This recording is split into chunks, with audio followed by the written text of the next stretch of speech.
Hello, Asif আমি চলে আসছি। কোথায় আসবো? তুমি সিআরবির সামনে দাঁড়াও। আচ্ছা ঠিক আছে, আমি আসতেছি। সিআরবি কিন্তু আমার বাসায় যেতেই পড়ে, আপনি চাইলে আমি আপনাকে নামিয়ে দিতে পারি। ঠিক আছে।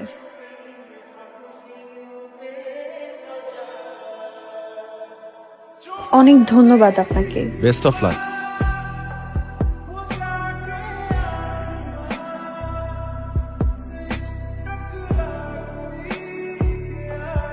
এইসব পাগলামির মানে কি? পাগলামি মানে? কোথায় তুমি খুশি হবে যে আমি ঢাকা থেকে চলে এসেছি, উল্টা এসবকে পাগলামি বলছো?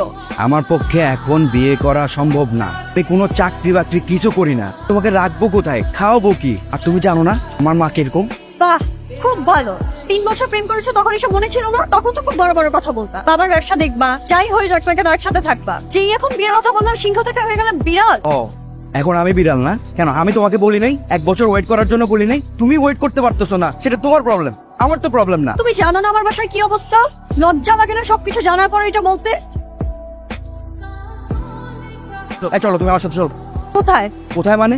বাসে স্টেশনে ঢাকায় চলে যাবা। আমার পক্ষে এখন কিছু করা সম্ভব না। লজ্জা লাগে আমার এটা ভাবতে যে তোমার মতো ছেলেকে আমি ভালোবাসছি। তোমাকে আর কষ্ট করা লাগবে না। আমি একা আসছি, একাই যেতে পারবো। তুমি যাও, তোমার মায়ের কোলে গিয়ে বসে থাকো। ইরা, খবরদার আমার নাম নিবা না। তোমার সাথে আমি কোনো সম্পর্ক রাখতে চাই। তুমি আমাকে আর কোনোদিনও ফোন দিবা না। শোনো না তুমি। কোনো সমস্যা? 3 বছরের রিলেশন আমাদের, তখন খুব বড় বড় কথা বলছি। এখন যেই বললাম বিয়ের কথা, উনি সিংহ থেকে হয়ে গেল বিড়াল। চিন্তা আমার জিত উঠছে। আপনার প্ল্যান কি? জানি না, 3-4 মাস আগেও সব ঠিক ছিল। যে আমার ভার্সিটি শেষ হলো অমনিও এমন করা শুরু করলো যে আমাদের ছেলেগুলোই আসলে খারাপ। আপনি আমাকে গালি দিচ্ছেন কেন? মানে আমিও তো চিটাগংয়ের ছেলে। চিটাগংয়ের ছেলেদেরকে খারাপ বললে আমারও গায়ে লাগে। সরি, আসলে মাথা ঠিক দে। আচ্ছা ওর সাথে এটা কেন করবো? আর তো বিপদে পড়লে বন্ধুর জন্য এর থেকে বেশি করে। আর এই স্টুপিডটার জন্য আমি বাসা থেকে এত ঝামেলা করে বের হলাম। আচ্ছা, আপনি সব বাদ দেন, বাসায় কল করেন। এখন ওখানে কি অবস্থা? আচ্ছা এখন কি বাস পাবো? এখন পাবেন না, রাতে পাবেন। তাহলে এখন কি হবে? যেতে যেতে তো ভোর হয়ে যাবে। আর আম্মুকে ফোন করলে তো আম্মু বান্ধবীর সাথে কথা বলতে চাপ। আমার তো এখানে কেউ নেই। আপনি চাইলে আমি আপনাকে একটা হেল্প করতে পারি।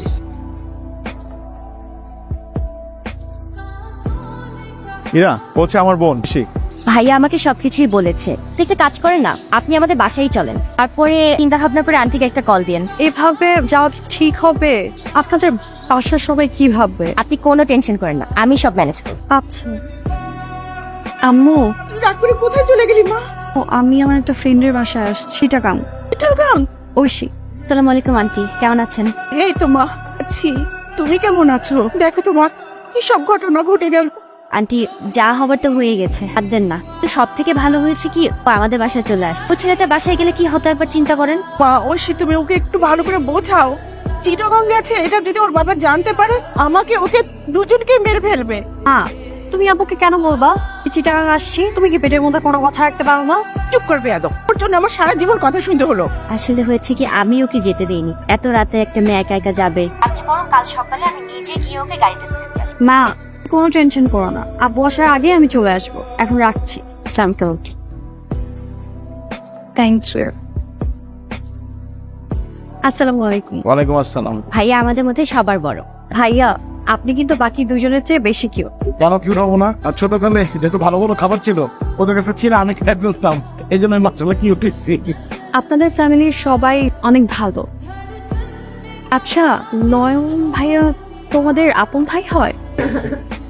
প্রশ্নটা আমি আর অয়ন ভাইয়ের সবসময় শুনি। এই ব্যাপারটা আমরা অনেক বের করার চেষ্টা করেছি। অনেক বছর আগে আমরা একটা পুরনো ছবি খুঁজে পেয়েছিলাম। আমাদের দাদার বাবা পুরো নয়ন ভাই মতো ছিল। গল্পে পুরো মজাটাই শেষ করে দিলি। মা ও কাল ঢাকায় চলে যাচ্ছে। কেন মা, আর 2 দিন থেকে যাও? আন্টি আমার বাসায় একটা ইম্পর্টেন্ট কাজ আছে। ও তাইলে তো যেতেই হবে। তার সাথে যাবা? ভাইয়া বাসে তুলে দিয়ে আসবে। তুই ঢাকা দিয়ে আয়। আমি তো পরশুদিন ঢাকা যাচ্ছি। 2 দিন পর তো আবার তুই আসবি। এটা একা একা যাবে, দিয়ে আয় না।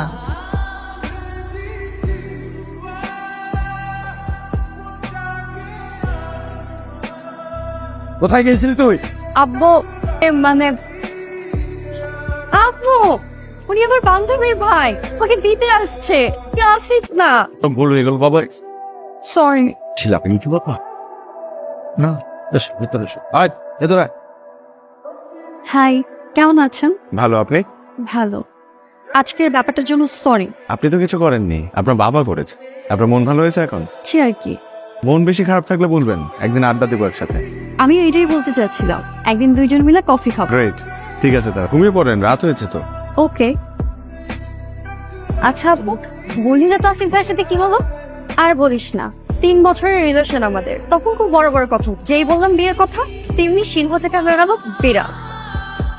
আপনি ঢাকায় আসার পর অনেক চুপচাপ হয়ে গেছেন। ওকে যত ভোলার চেষ্টা করছি আরো বেশি মনে পড়ছে। 10-12 দিন হয়ে গেল একটা ফোনও নেই। হয়তো ভাবছে ওর লাইফ থেকে চলে গিয়েছি, ও বেঁচে গিয়েছে। শুধু শুধু ফোন করে আবার না বিপদে পড়ে যায়। একটা কথা বলি, আমাদের জীবনে যে মানুষগুলো আছে আমাদের উচিত তাদেরকে নিয়ে সুখে থাকা। আপনার ভাগ্যে যে আছে সে আপনার হবেই, আর আপনার ভাগ্যে যে নেই সে আপনার হয়েও চলে যাবে। আপনি ওই মেয়েটাকে বলতে পেরেছেন? মানুষ মৃত্যুর আগ পর্যন্ত কাউকে ভুলতে পারে না। সময়ের সাথে সাথে স্মৃতির উপর ধুলো পড়ে যায়, কিন্তু মুছে যায় না। আপনি খুব সুন্দর করে কথা বলেন, আমরা কিন্তু ফ্রেন্ড হতে পারি। তো আমরা তো এখন বন্ধু হয়ে গেলাম, এখনো কি আপনি আপনি করে বলতে হবে? না, তুমি বলাই বেটার। তো বাসার কি অবস্থা? আঙ্কেল কি এখনো ছেলে খোঁজাখুঁজি করছে? বাবা সেদিন বললো তোমার যাকে পছন্দ তার সাথেই বিয়ে দিন, কিন্তু এইসব উল্টাপাল্টা কাজ আর করা যাবে। তাহলে তো হলোই। কিন্তু কিভাবে বলবো? আমার যাকে পছন্দ সে তোমাকে ভালোই বাসে না। আচ্ছা, এই টপিক বাদ, আমার এখানে হাঁটতে কিন্তু ভালোই লাগছে। আপনার? আপনি না, তুমি। ও সরি, তোমার? আমারও প্রকৃতি আমার খুব পছন্দ। তাহলে একদিন একটা খুব সুন্দর জায়গায় নিয়ে যাবো আপনাকে। তুমি আচ্ছা সরি। ভালোই জমে উঠেছিল আমাদের বন্ধুত্ব। তারপর দুজন একদিন প্রকৃতির সাথে দেখা করতে গেলাম। আজকে আমাদের বন্ধুত্বেরও 1 মাস পূর্ণ হলো। ছুরি তো আনি নাই, কেক কাটবো কি দিয়ে? এটা দিয়ে ট্রাই করি। সিরিয়াসলি? হ্যাঁ।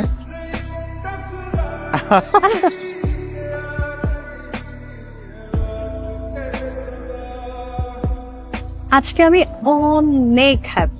থ্যাংক ইউ বন্ধু, এত সুন্দর একটা জায়গায় আমাকে নিয়ে আসার জন্য। ওয়েলকাম। ও আগামী মাসে আমি ফ্রেন্ডদেরকে নিয়ে একটা বেস ক্যাম্পে যাচ্ছি। ওয়াও, আমার অনেক ইচ্ছা ছিল। ভার্সিটিতে যখন পড়তাম আম্মুকে ট্যুরের কথা বললেই বলতো হাজবেন্ডের সাথে যাব। এখন টাইম তো অনেক চেঞ্জ হয়েছে, বলে দেখো। কে কে যাচ্ছ? আমার ফ্রেন্ডরা, ওদের একটা টিম আছে, সবাই সবার গার্লফ্রেন্ড নিয়ে যাচ্ছে, আমি একা। ওখানে আমরা দুইজন গেলে তো কাবাব মে হাড্ডি হবে। জি না, আমরা দুজন গেলে সব থেকে বেশি মজা আমরাই করব।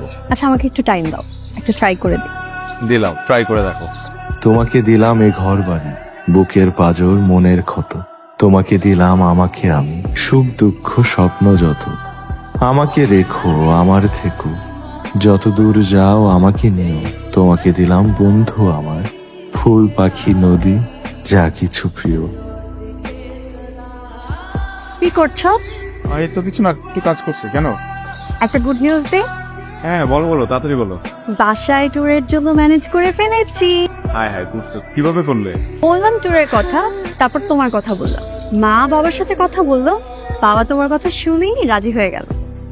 আমি একটা জিনিস খেয়াল করলাম, বাবা তোমাকে অনেক লাইক করে। এটা কি চরের প্রতিদান নাকি? আর কিছু? ওই দিনের পর থেকে মা বাবা দুইজনই তোমাকে অনেক ট্রাস্ট করে। আচ্ছা ঠিক আছে, শোনো, আমাদের হাতে 14-15 দিন সময় আছে, যা যা শপিং করার করে নাও। আমরা কিসে যাব? বাইকে। ওয়াও, আমি অনেক অনেক এক্সাইটেড। আপু কি তুমি ডিস্টার্ব করিস না। আমি তোমার সাথে একটু পরে কথা বলছি, মা ডাকছে।